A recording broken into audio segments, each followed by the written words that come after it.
السلام علیکم ورحمۃ اللہ وبرکاتہ۔ الحمد للہ رب العالمین، الصلاۃ والسلام علی سید المرسلین وعلی آلہ واصحابہ اجمعین، اما بعد۔ رب اشرح لی صدری ویسر لی امری واحلل عقدۃ من لسانی یفقہوا قولی۔ ہر قسم کی تعریف، ہر قسم کا شکر صرف اور صرف اسی خالق کائنات کے لیے لائق اور زیبا ہے جو ساری کائنات کا ایک و تنہا خالق، مالک، مربی اور منتظم ہے۔ درود و سلام ہو انبیاء اکرام پر، خصوصاً نبی مکرم رحمت للعالمین امام الانبیاء محمد صلی اللہ علیہ وسلم پر، آپ کے اہل بیت پر، آپ کے صحابہ اکرام پر۔ اس مختصر سے درود و سلام کے بعد معزز سامعین اکرام، سورہ کہف کی آج انشاءاللہ تعالی کلاس رہے گی سورہ کہف پر۔ اور ہم جانتے ہیں کہ سورہ کہف مکی زندگی کے اس دور میں نازل ہوئی جو شدید مخالفت کا دور تھا۔ مشرکین مکہ آپ کو جھٹلانے کی کئی چالیں چلتے لیکن ناکامیاب ہو جاتے، اور اس دعوت توحید، دعوت آخرت، دعوت رسالت کو روکنے کی ہر ممکن کوشش کرتے، لیکن اس کے باوجود بھی یہ دعوت اور یہ کام کسی بھی کوشش سے یہ نہیں روک سکے۔ ہر قسم کی کوشش، نبی مکرم کی دو بیٹیوں کی طلاق ہو گئی، گھر سے نکال دیا گیا، صحابہ اکرام کو مارا جاتا، نکالا جاتا، ان کو لوٹ لیا جاتا، سب کچھ کیا جاتا، پھر بھی نہیں ہوتا۔ تو نبی کریم صلی اللہ علیہ وسلم کو جھٹلانے کے لیے بھی یہ نئی نئی کوشش سے کرتے، جیسے آپ کو جھوٹا بولتے، لیکن انہی کے کچھ لوگ اس بات کو رد کر دیتے کہ نہیں، ان سے کبھی جھوٹ سرزد نہیں ہوا، یعنی ان کی زبان سے ہم نے کبھی جھوٹ نہیں بولا، یعنی آپس میں ہی وہ اس بات کو غلط ثابت کر دیتے۔ اس طریقے سے کچھ لوگ کہتے کہ یہ جادوگر ہے، لیکن انہی میں کے کچھ لوگ کہتے کہ نہیں، یہ جادوگر نہیں ہے، کیونکہ جادوگر کسی سے جادو سیکھتا ہے، اور جادوگر جب جادو کرتا ہے تو اس کے پیچھے کچھ وجہ ہوا کرتی ہے، یعنی وہ پیسے کے لیے، شہرت کے لیے، دولت کے لیے کرتا ہے، اور جادوگروں کے اندر جو صفت ہوتی ہے وہ ان کے اندر نہیں ہوتی۔ تو یہ خود ہی الزام لگاتے اور خود ہی آپس میں اس بات کو کینسل، اس بات کو رد کر دیتے۔ کچھ لوگ کہتے ہیں کہ یہ دیوانے ہیں، پھر کچھ لوگ کہتے ہیں کہ نہیں، دیوانہ ایسا نہیں ہوتا، دیوانگی ایسی نہیں ہوتی۔ کچھ کہتے ہیں کہ یہ سحر زدہ ہیں، ان کو جادو ہو گیا ہے، یہ جادوگر ہے، جادو ہو گیا ہے، تو لیکن وہ خود ہی آپس میں اس بات کو بھی انکار کر دیتے کہ یہ ایسے نہیں ہے۔ تو بتانے کا مقصد یہ کہ ہر قسم کی کوشش کر کے آپ کو جھوٹا ثابت کرنے کی کوشش کی گئی، وہ جھوٹا بھی نہیں ثابت کر سکے۔ آپ کو جادوگر ثابت کرنے کی کوشش کی ہے، لیکن جادوگر بھی ثابت نہیں کر سکے، اپنے ہی بیچ میں، اپنے ہی لوگوں کے بیچ میں، دوسروں کی بات تو الگ ہے۔ اور مارنے کی، آپ کو نکالنے کی ہر قسم کی کوشش کی گئی، لیکن سب ناکامیابی ہوتے رہی۔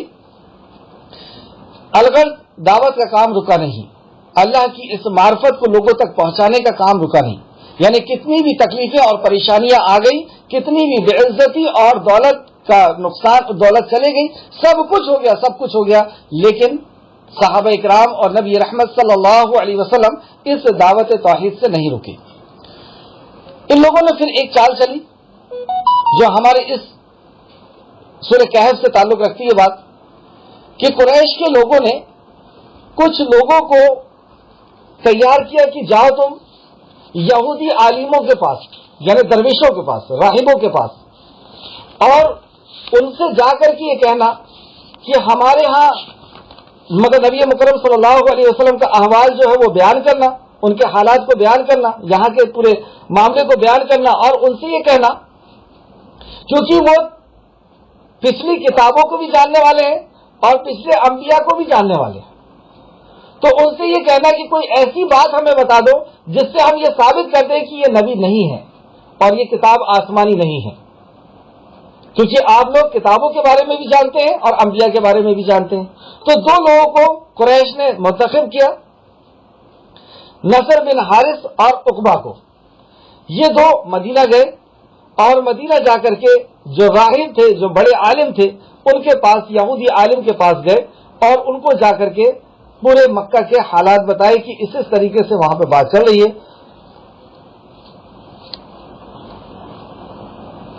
تو ان راہبوں نے کہا کہ ان سے یہ 3 سوال پوچھنا، اگر انہوں نے ان جواب دے دیے تو وہ نبی مرسل ہیں۔ ان یہودی عالموں نے جب ان لوگوں نے جا کر کے یہ بات اپنی رکھی کہ آپ کتاب کو بھی جاننے والے ہیں اور نبیوں کو بھی جاننے والے ہیں، ہم مکہ والے نہیں جانتے ہیں، کیونکہ مکہ سے ایک عرصے زمانے سے کوئی انبیاء نہیں آئے تھے، کوئی کتاب مکہ کے اندر نہیں آئی تھی، جیسے نبی کریم ابراہیم علیہ السلام کے بیٹے اسماعیل علیہ السلام کے بعد سے کوئی نبی وہاں پر نہیں آئے تھے، تو یہ لوگ ان کے حالات کو نہیں جانتے ہیں۔ اس لیے آپ جانتے ہیں، آپ کوئی ایسا نسخہ ہمیں بتا دیجئے، کوئی ایسی بات بتا دیجئے کہ جس سے ہم یہ باور کرا دیں یا یہ ثابت کر دیں یا لوگوں کو روک دیں کہ یہ نبی نہیں ہے، یہ نبی نہیں ہے۔ تو وہ علماء نے ان کو ایک بات بتائی کہ ان سے 3 سوال پوچھو، اگر انہوں نے ان کے جواب دے دیے تو وہ نبی مرسل ہیں۔ یہ میں آپ کو واقعہ بتا رہا ہوں تفسیر ابن کثیر جلد نمبر 3 صفحہ نمبر 731 سے، اور تفسیر الطبری کی حوالے سے انہوں نے جو ہے اس کو روایت کیا ہے، تفسیر الطبری جلد نمبر 15 حدیث نمبر یا صفحہ نمبر 238 238 اور 239، اور بھی دوسری جگہ یہ حدیثیں ہیں اور صحیح واقعہ ہے۔ تو یہودیوں نے کہا کہ یہ 3 سوال ان سے پوچھنا، اگر وہ جواب دے دیتے ہیں تو وہ نبی مرسل ہیں، یعنی صحیح نبی ہیں، اور اگر جواب نہ دے سکے تو وہ باتیں بنانے والے ہیں، اور ان کے بارے میں تم جو رائے قائم کرنا چاہو کر لو۔ ان سے سوال جو کرنے کا کہا گیا وہ 3 سوال یہ تھے۔ پہلا سوال ان سے یہ پوچھو، ان سے پہلے زمانے کے ان نوجوانوں کے بارے میں پوچھو جو مفقود ہو گئے تھے، یعنی قید ہو گئے تھے، ان کا کیا معاملہ ہے، کیونکہ ان کا معاملہ واقعی بہت عجیب تھا۔ ان سے جا کر کے پوچھو کہ وہ جو قید ہو گئے تھے گفا میں، ان کا کیا معاملہ تھا، اور یہ واقعی بہت عجیب معاملہ ہے۔ پھر دوسرا سوال ان سے پوچھو، ان سے اس کے بارے میں بھی پوچھو کہ اس کا کیا قصہ ہے جو زمین میں مشرق سے مغرب تک پہنچ گیا، مطلب وہ یعنی ذوالقرنین کی طرف اشارہ تھا کہ ایک مغرب سے یعنی پرتھوی کے ایک کنارے سے دوسرے کنارے تک پہنچ گیا تھا وہ بادشاہ، اس کا کیا معاملہ ہے۔ تیسرا سوال ان سے پوچھو کہ روح کیا ہے، اگر وہ تمہیں ان سوالات کے جواب دے دیں تو نبی ہیں، تم ان کی اتباع کر لو، اور اگر وہ جواب نہ دے سکے تو فضول گفتگو کرنے والے ہیں، تم ان کے ساتھ جو چاہو کرو۔ یہ جب ان لوگوں کو یہ 2 جو قریش نے جن لوگوں کو بھیجا تھا نصر اور عقبہ، جب یہ بات انہوں نے سنے تو بڑے خوش ہوئے کہ چلو اب جا کر کے یہ سوال کیا جائے گا، اور مکہ کے اندر یہ جو معاملہ ان کا چل رہا ہے توحید کا، یہ ختم ہو جائے گا۔ بڑے خوشی خوشی آتے ہیں اور اپنے سرداروں کو بلاتے ہیں، قریش اکٹھا ہوتے ہیں اور کہتے ہیں کہ وہ راہبوں نے عالموں نے ہمیں یہ 3 سوال کہنے کا ان سے کہا ہے، چلیے اب ہم لوگ ان سے یہ 3 سوال کرتے ہیں۔ یہ سارے کے سارے نبی کریم صلی اللہ علیہ وسلم کے پاس آئے اور نبی مکرم سے سوال کرتے ہیں کہ یہ 3 سوالوں کے آپ جواب دیجئے کہ وہ گفا والوں کا کیا معاملہ ہے، اور اس شخص کا کیا معاملہ ہے جو مغرب سے مشرق تک یعنی زمین کے ایک کنارے سے دوسرے کنارے تک گیا، اور تیسرا کہ روح کیا ہے۔ نبی مکرم نے ان سوالوں کو سن کر کے کہا کہ میں اس کا جواب کل دیتا ہوں، اور آپ نے انشاءاللہ نہ کہا۔ 15 دن تک وحی کا سلسلہ رک گیا، اور یہ لوگ اور زیادہ جو ہے چڑھ کر کے بات کرنے لگے کہ آپ نے کل کا جواب دینے کا کہا تھا ابھی تک نہیں دیا، اور یہ اس طریقے سے باتیں بننا شروع ہو گئی جس سے نبی مکرم بہت پریشان بھی رہے۔ پھر جبرائیل علیہ السلام کا نزول ہوا اللہ رب العزت کے حکم سے 15 دن بعد، اور آپ نے یہ تینوں واقعات ان کو سنائے، اور جب سنا دیے اس کے بعد بھی یہ لوگ اسلام قبول نہیں کیے اور بات کو نہیں مانے۔ بتانے کا مقصد یہ کہ کئی طریقے سے نبی کریم صلی اللہ علیہ وسلم کی تصدیق ہو جانے کے بعد بھی مشرکین مکہ نے آپ کو نبی اور رسول ماننے سے انکار کیا۔ کیا وجہ تھی؟ وہ وجہ بھی آج کی کلاس میں آنے والی ہے کہ ایسی کیا وجہ تھی کہ جان لینے کے بعد، سمجھ لینے کے بعد، جیسے ابو جہل بھی کہتا ہے کہ اللہ کی قسم یہ اللہ کے نبی ہیں، لوگوں نے جس ساتھی نے کہا کہ کیوں نہیں مان لیتا تو کہتا سرداری چلی جائے گی۔ تو یہ دنیا کی جو محبت ہے، اس محبت میں کیا کیا چیزیں ہوتی ہیں انشاءاللہ تعالی آج کی کلاس میں آئے گی۔ آج 6 آیت نمبر 6 سے کلاس رہے گی، لیکن کل اس کے پہلے والی کلاس میں جو ہم نے پڑھا تھا اس کو سرسری طور پہ ہم پڑھ لیتے ہیں تاکہ کنٹینیوٹی بنی رہے، سمجھ میں آ جائے کہ پچھلے کیا معاملہ تھا۔ اعوذ باللہ من الشیطان الرجیم، اے اللہ ہم تیری پناہ میں آتے ہیں شیطان مردود سے۔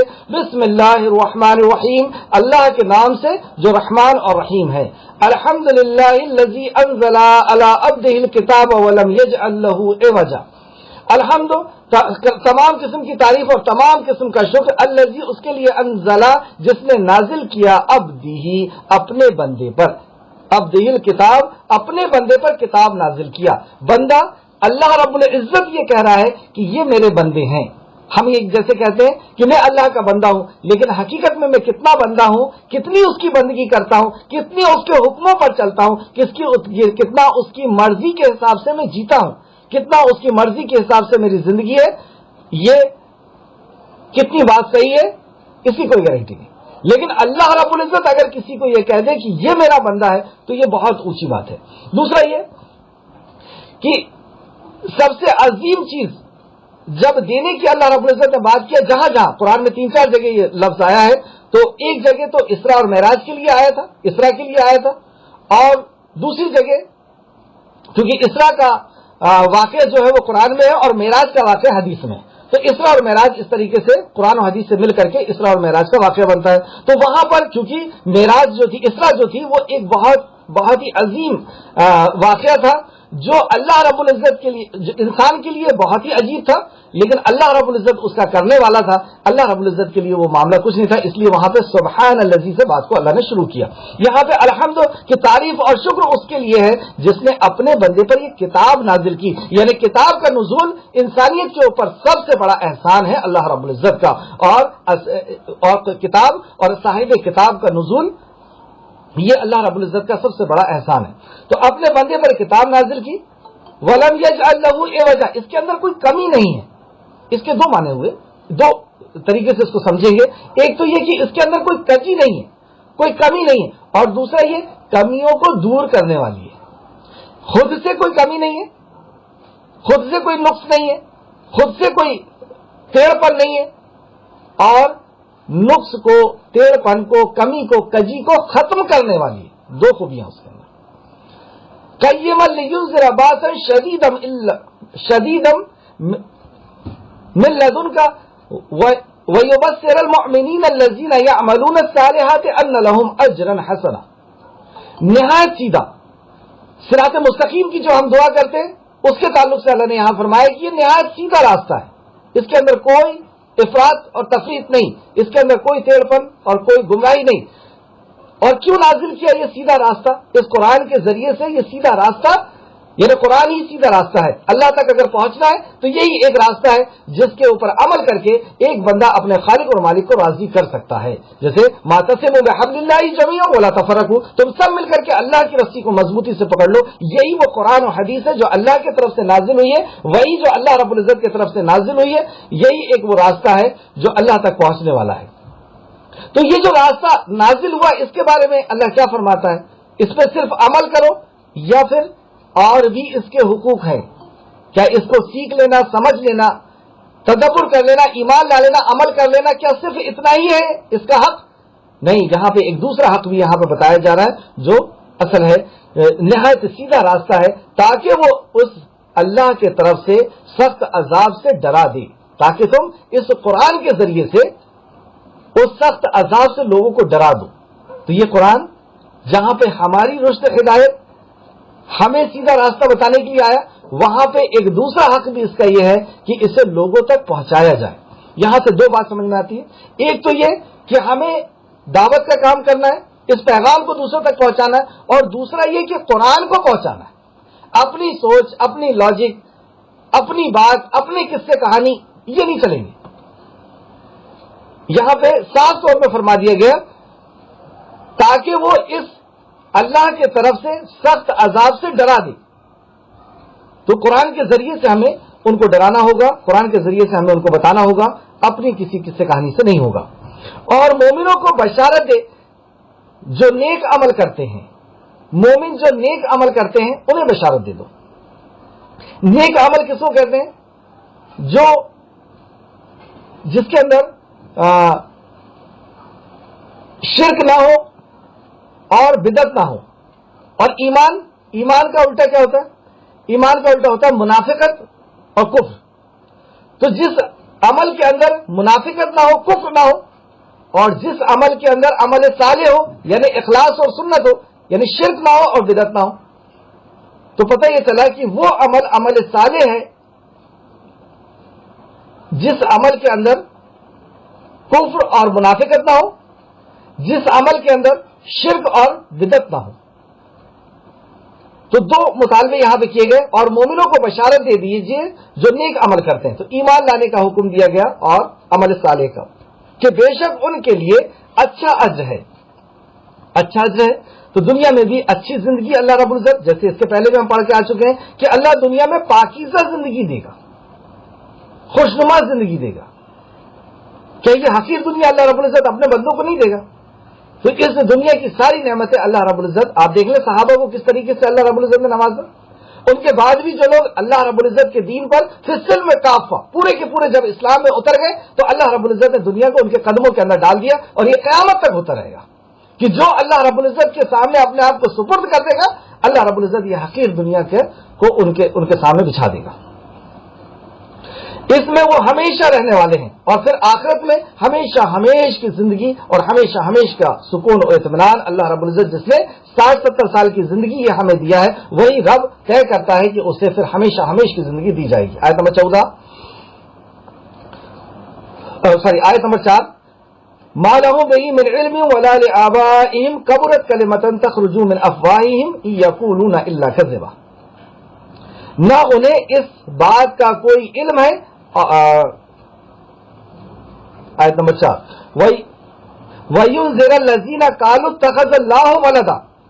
تو اس بات کو سن کر کے جب ان کو آخرت کی دعوت دی گئی، ایمان اور عمل صالح کی دعوت دی گئی، تو اس کے جواب میں وہ اپنی بات لگانے لگے کہ جب ہم مر جائیں گے اور ہڈیاں ہماری سوکھ جائیں گی اور ڈسٹ بن کر کے اڑ جائیں گے تو ہم پھر سے کیسے پیدا ہوں گے، اور یہ پیدائش تو ہمارے بہت دور کی بات ہے، وغیرہ وغیرہ۔ تو اس کا جواب دیا گیا وَيُنذِرَ الَّذِينَ قَالُوا اتَّخَذَ اللَّهُ وَلَدًا، اور وہ لوگ کہتے ہیں، اور وہ لوگ کو ڈرائے جنہوں نے کہا کہ اللہ نے اولاد رکھی ہے، مطلب یہ اللہ رب العزت کے لیے اولاد کا تصور رکھتے ہیں۔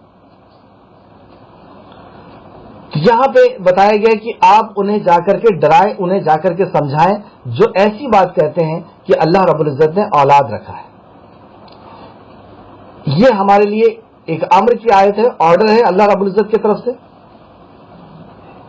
کچھ لوگوں کا یہ عقیدہ ہے کہ اللہ رب العزت نے اولاد رکھا ہے، کچھ لوگوں کا یہ عقیدہ ہے کہ اللہ رب العزت اوتار لیتا ہے، نعوذ باللہ استغفر اللہ، ایسا ناپاک عقیدہ کہ وہ عرش بنی پہ تھا، خدا ہو کر زمین پہ اتر آیا مصطفیٰ ہو کر، ایسے یہ شعر و شاعری کہتے ہیں، جو اصل کفر ہے اور شرک ہے۔ اللہ رب العزت کی وحدانیت کا انکار ہے، اور کچھ لوگ ہر چیز کے اندر اللہ کا تصور کرتے ہیں، ہر چیز کے اندر اللہ ہے، اور اسی لیے وہ ہر چیز کی عبادت کرتے ہیں، اور 33 کروڑ کی عبادت کرنے لگے۔ آپ دیکھ لیں کسی چیز کو نہیں چھوڑتے، ہر چیز کی، سانپ بھی ہے اس کی بھی عبادت، فلاں ہے فلاں ہے فلاں ہے، سب کی عبادت۔ تو ان لوگوں کے لیے جنہوں نے اللہ کے تعلق سے غلط تصور کیا ہے،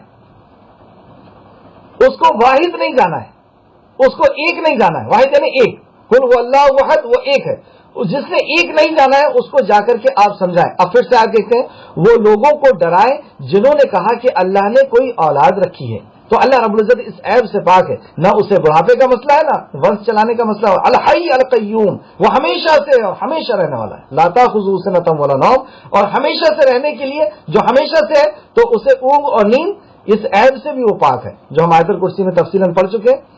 تو یہ ایک بہت بری بات ہے جو ان کی زبان سے نکلتی۔ اس تعلق سے اللہ فرماتا ہے ما لہم بہ من علم ولا لآبائہم کبرت کلمۃ تخرج من افواہہم ان یقولون الا کذبا۔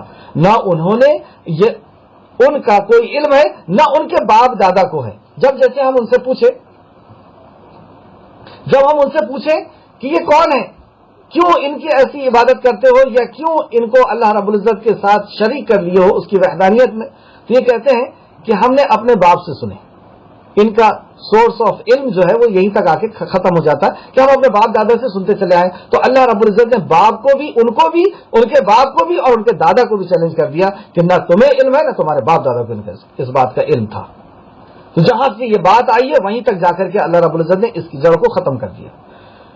بڑی ہوئی سخت بات ہے جو ان کے منہ سے نکلتی ہے، مطلب یہ بہت ہی بری بات ہے جو ان کے منہ سے یہ نکلتی ہے، یعنی اللہ رب العزت کی شان میں یہ بہت بڑی گستاخی ہے اس کے تعلق سے پچھلی کلاس میں نے آپ کو حدیث بھی اور قرآن کی آیت بھی بتایا تھا کہ یہ اللہ رب العزت کے غضب کو دعوت دینے کی بہت بڑی جرت ہے انسانیت کی.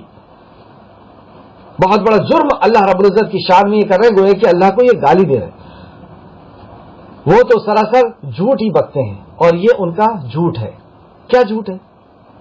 ہم لوگ اصل میں یہ سمجھتے ہیں کہ کسی نے غلط بات کہہ دی بس وہی جھوٹ ہوتا ہے، یا کسی نے الزام لگا دیا، خیر وہ تو الزام ہے، وہ تو بہتان تراشی ہے. جھوٹ یہ جو باتیں کہہ رہے ہیں ان کی باپ دادا کی سنی سنائی بات کہہ رہے ہیں جس کی ان کے پاس کوئی دلیل نہیں. تو بغیر دلیل کے سنی سنائی بات کو کہنا یہ جھوٹ ہے.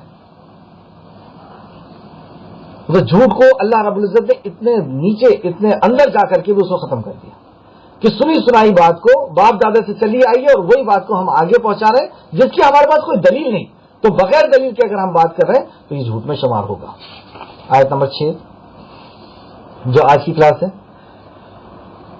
اب یہ سوال ان لوگوں نے نبی کریم صلی اللہ علیہ وسلم سے کیا اور واقعی اس سوال کا جواب بغیر وحی کے نہیں دیا جا سکتا تھا، اور اللہ رب العزت کی طرف سے وحی آئی اور نبی کریم صلی اللہ علیہ وسلم نے جواب دیا.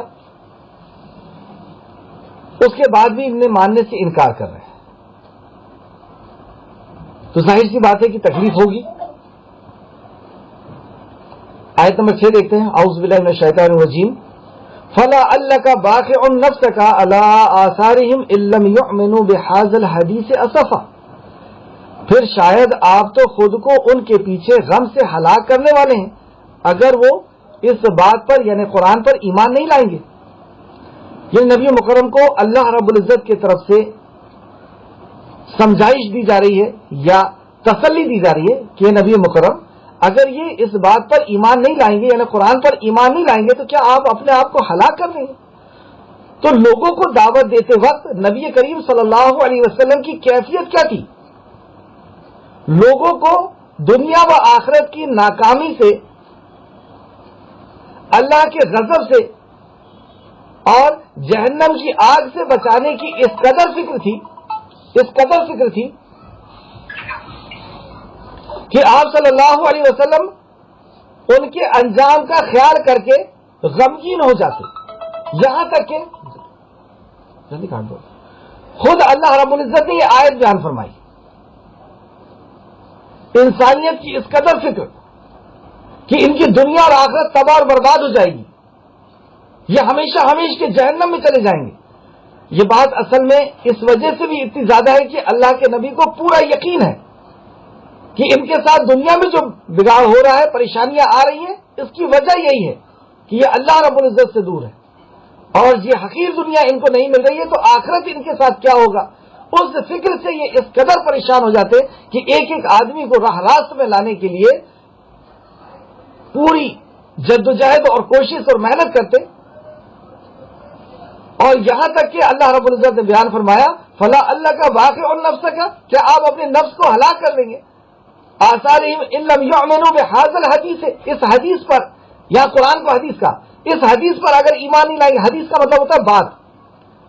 اصطلاح میں حدیث کا لفظ یعنی دین کے اندر اصطلاح کے اندر حدیث کا لفظ جو ہے وہ نبی مکرم صلی اللہ علیہ وسلم سے جو بات ٹچ ہوتی ہے اس کو حدیث کہتے ہیں. لیکن قرآن کو بھی کچھ جگہ اللہ رب العزت نے حدیث کہا. تو اس حدیث پر ایمان نہیں لائیں گے، اس بات پر یعنی قرآن پر ایمان نہیں لائیں گے تو کیا آپ اپنے آپ کو ہلاک کر لیں گے.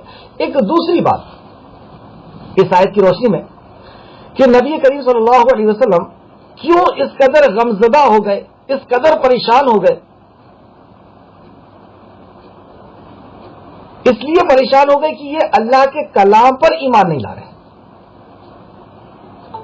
یہ ٹینشن اور فکر اور پریشانی کی وجہ یہ تھی کہ قرآن پر ایمان نہیں لا رہے، یعنی قرآن کو نہیں سن رہے، نہیں سمجھ رہے، نہیں علم حاصل کر رہے، نہیں ایمان لا رہے، نہیں عمل کر رہے. ہم کیوں پریشان ہوتے ہیں؟ ہماری پریشانی کی کیا وجہ ہوتی ہے؟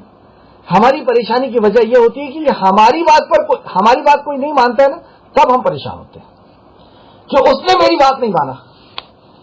اگر وہ شوہر ہے، بچہ ہے، بیٹا ہے، بیوی ہے، میری بات نہیں مانی، اس وجہ سے ہم دنیا کے اندر ٹینشن، فکر اور پریشانی کے اندر رہتے ہیں، اپنے آپ کو ہلاک کرتے ہیں کہ میری بات نہیں مانی جا رہی، میری بات نہیں سنی جا رہی.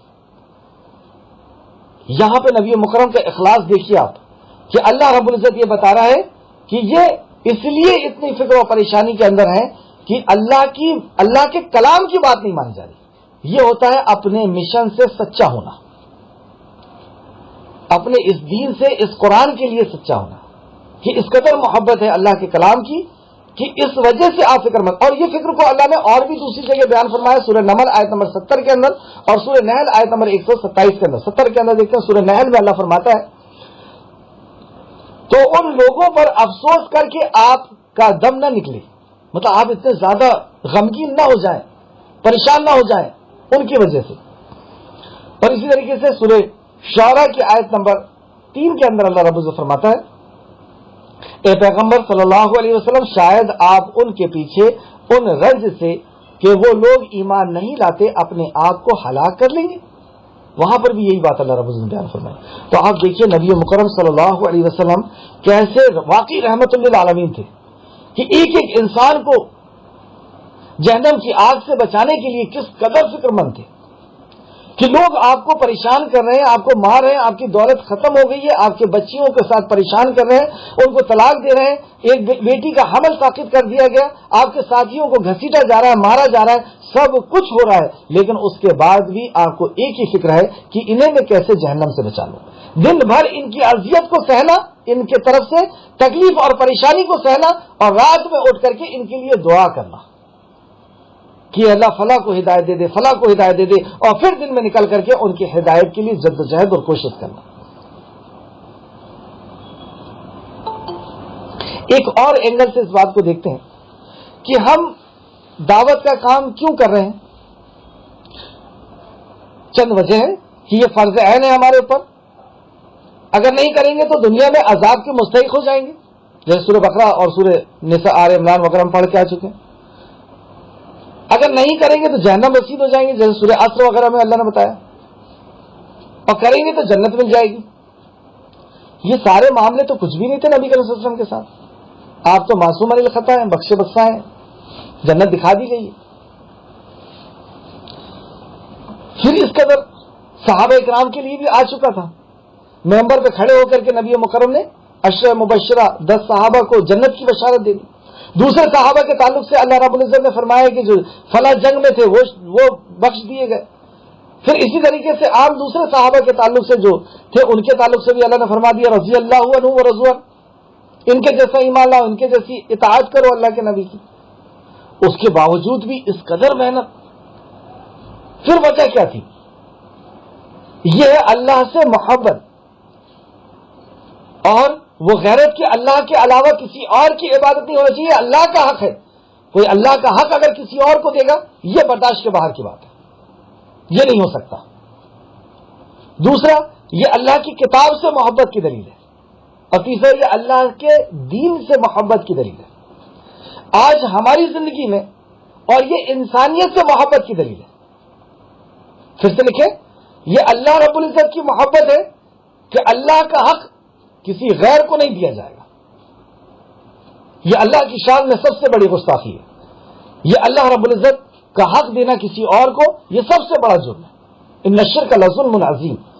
تو یہ نہیں ہو سکتا جو حدود نے آ کر کے کہا تھا کہ یہ اس عرش عظیم کے مالک کو چھوڑ کر کے جو آسمان سے اور زمین سے رزق نکال کر کے دیتا ہے اس کو چھوڑ کر کے اور سورج کی عبادت کرتے ہیں. ایک چھوٹے سے پرندے کو برداشت نہیں ہوئی بات، نہ آسمان کو برداشت ہوتا ہے. سورہ مریم کے آخر رکوع میں کہ آسمان پھٹ پڑے ان کا شرک سن کر کے، زمین شک ہو جائے اور پہاڑ ریزہ ریزہ ہو کر کے گر جائے، کوئی برداشت نہیں کرتا کہ میرے رب کا حق کسی اور کو دیا جائے. آپ ایک ایگزامپل، میرا بیٹا میرا حق کسی اور کو دے، بیوی کسی اور کو میرا حق دے. اگر کوئی کسی سے محبت کرتا ہے تو اس بات کو پسند کرے گا، برداشت کر لے گا کہ میرے بھائی کا حق کسی اور کو دیا جا رہا ہے. تو واقعی جو اللہ سے محبت کرتا ہے وہ اللہ کا حق اس کی نظر کے سامنے کسی اور کو دیا جائے، کیا وہ برداشت کر سکتا ہے؟ موسیٰ علیہ السلام کو دیکھیے آپ، جب وہ پہاڑ سے اترے اور انہوں نے دیکھا کہ اللہ کا حق جانور کو دیا جا رہا ہے، ایک گائے بنا کر کے اس کی عبادت کی جا رہی ہے، آئے غصے میں اور اپنے بھائی کو داڑھی اور سر کے بال پکڑ کر کے گھسیٹ دیا. یہ ہے غیرت، یہ ہے اللہ رب العزت کے لیے. تو یہ اللہ کی محبت. اور دوسرا کتاب کی محبت, اس کلام کی محبت کہ آپ کو اللہ رب العزت نے فرمایا کہ اس کتاب پر ایمان نہیں لائیں گے, اس کو نہیں مانیں گے تو کیا اپنے آپ کو ہلاک کر لو گے. اور اسی طریقے سے دین سے محبت اور انسانیت سے محبت کی وہ جہنم میں چلی جائے گی. دین سے محبت کے تعلق سے ایک بات ہم غور کریں کہ جیسے ہمارے والد کا انتقال ہوا, چند کاروبار انہوں نے ہمارے ہاتھ میں دے کر کے گئے کہ بیٹا یہ 2 دکانیں 2 مکان ہیں, اس کی حفاظت کرنا, اور وہ بچہ اس کو کما کر کے 2 دکانوں کو اسٹینڈ کرنا اور 2 گھر بنانا. یہ نہیں کہا باپ نے, اس کو سنبھال لینا, اور وہ سنبھال بھی نہ پائے. یہ آج ہمارا حالت ہے کہ ہماری نظروں کے سامنے یہ دین ختم ہو رہا ہے, ہماری چوکھٹ میں آ کر کے دین دم توڑ رہا ہے. دیکھ لیں آپ ہمارے گھر کے اندر سے کس طریقے سے دین نکل رہا ہے, ہمارے بچوں کے اندر سے, ہمارے خاندان کے اندر سے, ہمارے رشتہ داروں کے اندر سے, خود ہمارے اندر سے کیسا دین رخصت ہو رہا ہے, ختم ہو رہا ہے. کس سے امید کر رہے ہیں آپ؟ کیا آسمان سے کوئی فرشتے آنے والے اس دین کو سنبھالنے کے لیے؟ یہ تو ہمیں اللہ رب العزت نے اس کا ذمہ داری دی ہے, اور ہم اس کو بچا بھی نہ سکیں. دین کو اسٹینڈ کرنے کی بات تو بہت, اس کو تو بھول جائیں. یہ جو دین ہمارے مسلمانوں کے اندر سے اور جو اسلام میں آ چکے ہیں ان کے اندر سے ختم ہو رہا ہے, اور اس کو بچانے کی فکر اور اس کو روکنے کی فکر نہیں. اور ہمارے نبی کا یہ حال کہ دن اور رات. اچھا آپ تکلیف کے تعلق سے بھی سوچیں, اصل میں اسی آیت سے کہ یہاں پہ بتایا گیا کہ اپنے آپ کو کیا ہلاک کر لیں گے. ہلاک کے تعلق سے ایک حدیث عائشہ صدیقہ رضی اللہ عنہا پوچھتی ہیں, یا رسول اللہ آپ کی زندگی میں سب سے سخت ترین دن کون سا تھا؟ مطلب ایسا کون سا دن تھا جس دن آپ سب سے زیادہ غمگین ہوئے؟ ایسا کون سا دن تھا جس دن نے آپ کو سب سے زیادہ تکلیف پہنچائی؟ ایسا کون سا واقعہ تھا جس نے آپ کو سب سے زیادہ تکلیف پہنچائی, یعنی آپ کو دکھ دیا؟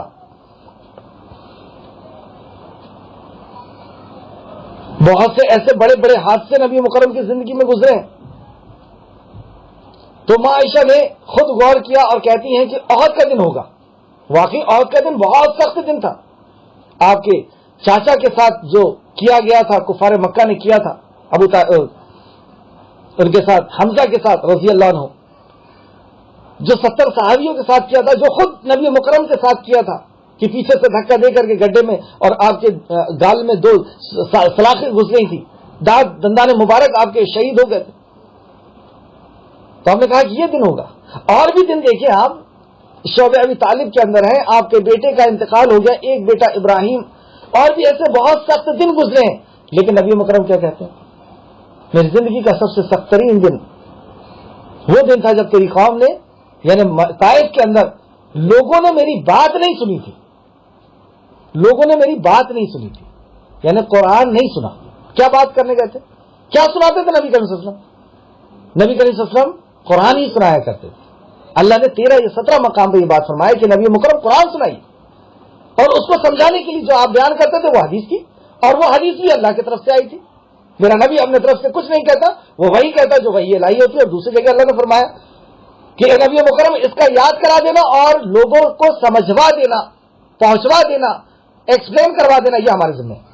تو یہ ذمہ ہے, مطلب حدیث بھی اللہ کی طرف سے آئے گی. اور اس کی بہت ساری, میرے پاس 13 یا 14 آیتیں ایسی لکھی ہوئی ہیں کہ جو یہ ثابت کرتی ہے کہ حدیث بھی اللہ کی طرف سے آئی ہے. فرق کیا ہے دونوں میں کہ انداز یہاں پہ حدیث میں رسول اللہ صلی اللہ علیہ وسلم کا ہوتا ہے, اور وحی جلی کے اندر یعنی وحی مطلوع جو تلاوت کی جاتی ہے قرآن, یہ انداز بھی اللہ کا ہے اور بات بھی اللہ کی ہے جو قرآن. اور حدیث بات اللہ کی ہوتی ہے, انداز رسول اللہ صلی اللہ علیہ وسلم کا ہوتا ہے. تو وہاں پر بھی نبی مکرم نے کہا کہ میری زندگی کا سب سے سخت ترین دن, جس دن نبی مکرم کو سب سے زیادہ تکلیف پہنچی اپنی امت سے, وہ دن کون سا تھا کہ ان نے میری بات نہیں سنی, یعنی قرآن نہیں سنے, قرآن سمجھنے سے انکار کر دیا, دین سمجھنے سے انکار کر دیا. آج کہیں ایسا تو نہیں کہ ہم بھی یہی تکلیف نبی مکرم کو دے رہے ہیں کہ ہم بھی قرآن نہیں سننے کو تیار ہیں, اس کو سمجھنے کے لیے, اس پہ غور و فکر کرنے کے لیے تیار نہیں ہے. تو یہ تکلیف نبی مکرم کے لیے ہو جائے گی. اور پھر نبی مکرم حشر کے میدان میں کہیں گے وقال الرسول یا ربی ان قوم اتخذوا هذا القرآن مهجورا, اے اللہ یہ میری امت کے وہ لوگ ہیں جنہوں نے قرآن کو چھوڑ دیا تھا, مطلب پیشی کروا دیں گے, مقدمہ دائر کروا دیں گے, بددعا کریں گے. اللہ ہم سب کو محفوظ رکھے اور قرآن کے حقوق کو ادا کرنے کی توفیق عطا فرمائے. آیت کو پھر سے دیکھتے ہیں. فَلَعَلَّكَ بَاخِعٌ نَفْسَكَ عَلَىٰ آثَارِهِمْ إِن لَّمْ يُؤْمِنُوا بِهَٰذَا الْحَدِيثِ أَسَفًا. پھر شاید آپ تو خود کو ان کے پیچھے غم میں ہلاک کرنے والے ہیں اگر وہ کافر یا مشرک یا منافق یا انسان وہ اس بات یعنی قرآن پر ایمان نہیں لائیں گے. بلا شبہ ہم نے انا جعلنا ما علی الارض زینۃ اللہ لنبلوہم ایہم احسن عملا. احسن عمل کہا, کثیر عمل نہیں کہا. آئے دیکھتے ہیں, انا جعلنا ما علی الارض زینۃ اللہ. بلا شبہ ہم نے جو کچھ روئے زمین میں ہے اسے اس کی زینت بنا دیا. زمین کے اندر جو چیز ہے وہ زمین کی زینت خوبصورتی بنا دیا اور یہی آزمائش کا سبب بنی. اس آیت پہ میں آج نے غور کیا کہ یہ دنیا جو اللہ رب العزت نے بنائی ہے اسے اتنی خوبصورت بنا دیا اور اس دنیا کو حاصل کرنے کے لیے ہم پاگلوں کی طرح صبح سے شام تک دوڑ رہے ہیں. بہت بڑا احسان ہے اللہ کا کہ اللہ نے ایسی دنیا بنایا. اگر جنت کی طرح دنیا بنا دیتا تو ہمارا کیا حال ہوتا. ابھی ایک آیت اس کی تفسیر میں آپ کو میں سنانے والا ہوں جس میں سب سے پہلے اللہ رب العزت نے عورت کا ذکر کیا جو اس دنیا کی بڑی نعمت ہے اور سب سے بڑی بھی کہا جائے تو غلط نہ ہوگا, مطلب دنیاوی اعتبار سے دین کو چھوڑ کر کے. اور جنت کے اگر ایک آدھ حور پہنچا دیتا تو کیا حال ہوتا. یہ حقیر دنیا جس کی وقت اور قیمت مچھر کے پر کے برابر بھی نہیں. یہ حقیر دنیا خود اللہ نے کہا جو دھوکہ ہے. یہ حقیر دنیا کی اس کو بیچ کر کے پوری دنیا کو بیچ کر کے پوری زمین کو بیچ کر کے جنت میں ایک حلقہ رکھنے کی جگہ نہیں خرید سکتے. یعنی کھڑے رہنے کی ایک کوڑا جو ہوتا نا کوڑا رکھنے کی جگہ نہیں خرید سکتے. نبی کریم صلی اللہ علیہ وسلم فرما رہے ہیں امریکہ یوروپ کے محلات کو بیچ کر کے عرب اور مکہ اور مدینہ کے محلات کو بیچ کر کے بات نہیں کیا اللہ نے, پوری زمین کو بیچ کر کے اور زمین کے اندر جتنے بھی ہیرے جواہرات اور سونا اور چاندی ہے اور جتنی بھی نعمتیں سب کو بیچ کر کے جنت کا اتنا حصہ نہیں خرید سکتے. ایک کوڑا رکھنے کی جگہ کتنی ہوگی 2x2 4 فٹ جگہ نہیں خرید سکتے. کیوں اتنی مہنگی؟ کیونکہ وہاں فیسلٹی اتنی ہے. نبی مکرم نے بتایا کہ وہاں کی جو زمین ہے وہ کستوری کی زمین ہے. جو ہرن کے پیٹ میں نابھی کے اندر ایک پاؤڈر ہوتا ہے جو بہت زیادہ خوشبو والا ہوتا ہے اس کی بنی ہوئی زمین اور اس کے ریت جو ہے وہ ہیرے اور موتی کی ریت ہے. یہ اصل نہیں ہے. اصل میں وہاں پہ فیسلٹی بہت زیادہ ہے. امریکہ اور یوروپ اور عرب کی زمین مہنگی کیوں ہے؟ کیونکہ وہاں فیسلٹی زیادہ ہے, سکون اور اطمینان زیادہ ہے. تو جنت میں ان سب سے زیادہ مہنگی اس وجہ سے کیونکہ بہت زیادہ فیسلٹی. تو ایسی جنت نہیں دیا اللہ نے. اس جنت کے مقابلے میں یہ حقیر دنیا, وہاں کی نعمتوں کے مقابلے میں آپ حور کے تعلق سے سنیں کہ جس کے دل میں کسی دوسرے مرد کا خیال تک نہیں آیا ہوگا, بڑی آنکھوں اور پلکیں جھکانے والی ہوگی, جھکی ہوئی ہوں گی. کیا وجہ ہے پلکیں جھکانے کی؟ ابھی وقت نہیں تو میں آپ کو بتاتا کہ کیا قیمتی چیز دینے والا اللہ, اور خواتین کے لیے بھی ایسے مرد دینے والا ہے کہ اللہ اکبر, ایسے مرد اللہ رب العزت دینے والا ہے. دونوں کو ایک جیسی نعمتیں اللہ رب العزت عطا کرنے والا ہے. تو یہ دنیا میں اگزام جو ہے وہ حقیر دنیا اللہ رب العزت نے دیا ہے اور اس کو ہم نہیں سمجھ پا رہے ہیں اور اس کے پیچھے ہم لوگ لگے ہوئے ہیں. اس تعلق سے چند آیت دیکھتے ہیں ورنہ جنت کے تذکرے میں وقت زیادہ ہو جائے گا. سورہ نمل آیت نمبر 70. نہیں یہ نہیں ہے. سورہ نمل میں اس کے پہلے لکھا چکا ہوں آپ کو آیت نمبر 7 کا. سورہ آل عمران آیت نمبر 14 اس میں اللہ فرماتا ہے لوگوں کے لیے نفسانی خواہشات کو محبت مزین کر دی گئی ہے، نفسانی خواہشات کی محبت اس کو مزین کر دی ہے، سجا دی گئی. ہمارے دل کے اندر اللہ نے خواہشات بھی ڈال دیا اور دنیا کو خوبصورت بنا دیا.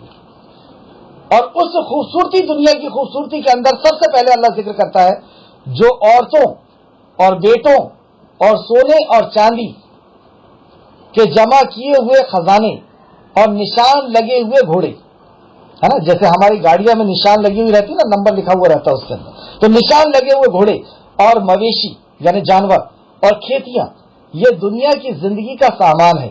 اور اللہ کہ ہاں جس کے پاس اچھا ٹھکانہ ہے، اور اللہ رب العزت کے پاس اس سے کئی گنا زیادہ اور کئی گنا زیادہ اچھا ٹھکانہ ہے. اس تعلق سے ایک حدیث بھی دیکھتے ہیں جو امام مسلم نے روایت کی ہے. سیدنا عمر بن عوف رضی اللہ عنہ بیان کرتے ہیں کہ رسول کریم صلی اللہ علیہ وسلم نے فرمایا، اللہ کی قسم مجھے تم پر فقر کا ڈر نہیں، مطلب غریبی اور مسکینی کا ڈر نہیں. اور واقعی ہم دیکھتے ہیں کہ دنیا کے اندر لوگ بھوک کی وجہ سے، کھانے کی وجہ سے پریشان نہیں، وہ تو اپنی کالر کو اونچی کرنے کی وجہ سے پریشان کہ میری سوٹ اچھا دکھنا چاہیے، میری گاڑی اچھی دکھنی چاہیے، میرا گھر اچھا دکھنا چاہیے، اس کی وجہ سے ہلاک اور پریشان ہو رہا ہے.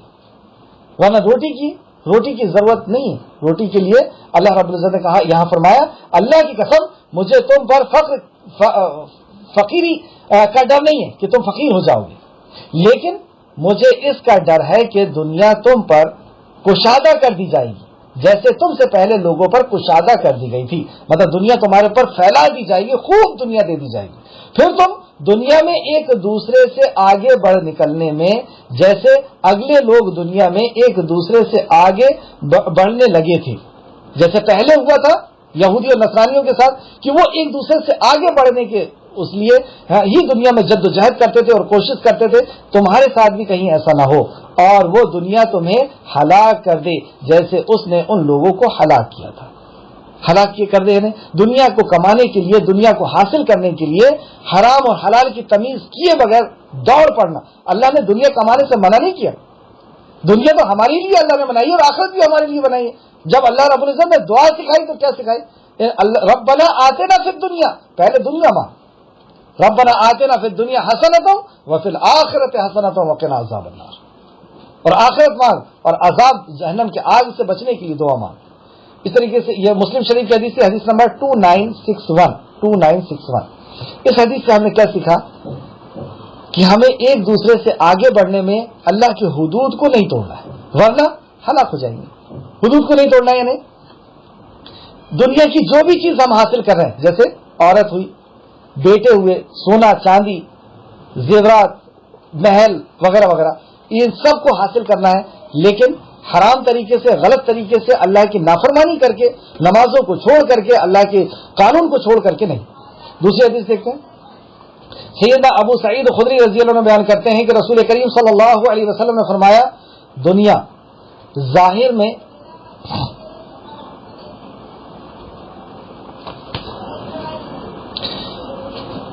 میٹھی اور سبز ہے. دنیا ظاہر میں میٹھی اور سبز ہے.